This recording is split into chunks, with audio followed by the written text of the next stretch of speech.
Sampah masih menjadi permasalahan besar yang dihadapi oleh masyarakat Indonesia.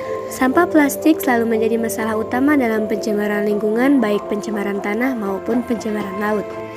Sampah plastik kian menjadi perhatian seiring meningkatnya pencemaran lingkungan. Kasus penumpukan sampah plastik menjadi masalah yang banyak menimbulkan dampak negatif.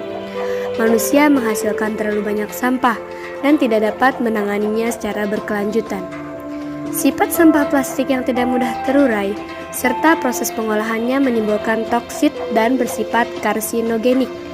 Butuh waktu sampai ratusan tahun untuk dapat terurai secara alami. Sampah plastik di Indonesia sendiri mendapatkan angka yang cukup tinggi dan sangat memprihatinkan. Menurut data Badan Pusat Statistik, sampah plastik di Indonesia mencapai 64 juta ton per tahun.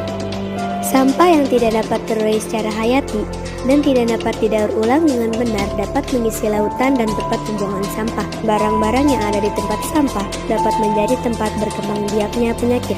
Sampah tidak hanya menimbulkan dampak negatif bagi lingkungan, tetapi dapat menimbulkan penyakit yang berbahaya bagi kesehatan manusia. Tentu, ada berbagai cara untuk mengurangi pencemaran sampah plastik, baik dengan pengurangan jumlah plastik sekali pakai hingga metode 3R. Pengelolaan sampah dengan sistem 3R mampu dilakukan oleh hampir semua orang, serta tidak jarang hal-hal yang diproduksi mampu menghasilkan nilai ekonomis. 1. Reduce. Reduce sendiri memiliki arti mengurangi sampah. Maksud dari langkah ini adalah mengurangi penggunaan produk yang nantinya berpotensi menjadi sampah. Contoh dari penerapan langkah reduce adalah dengan membawa botol minum atau alat makan sendiri. Langkah lain yang dapat dilakukan adalah dengan menggunakan tas kain saat berbelanja. Dengan menggunakan wadah yang dapat digunakan kembali, kita dapat membantu mengurangi penggunaan kantong plastik yang dapat mencemari lingkungan, sehingga tidak perlu menggunakan alat sekali pakai. 2. Reuse. Langkah kedua adalah reuse yang berarti menggunakan kembali. Tahap ini mengajak untuk menggunakan kembali produk yang sudah terpakai, agar sampah yang timbul dari produk-produk tersebut dapat berkurang. Salah satu langkahnya adalah dengan menggunakan kembali tempat air minum isi ulang.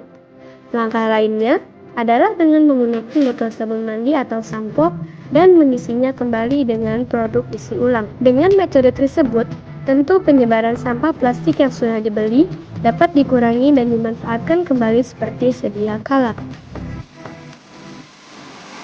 3. Recycle.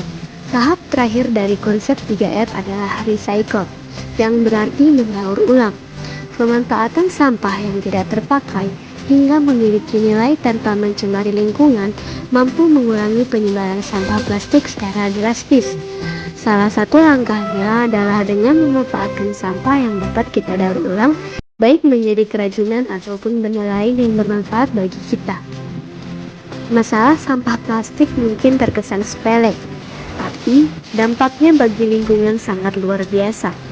Bukan untuk masa yang akan datang, tapi juga untuk masa sekarang. Mulailah lebih bijaksana untuk mengurangi penggunaan bahan keperluan yang berbahan plastik dari saat ini juga. Karena manfaatnya juga dapat dirasakan oleh generasi-generasi setelah kita.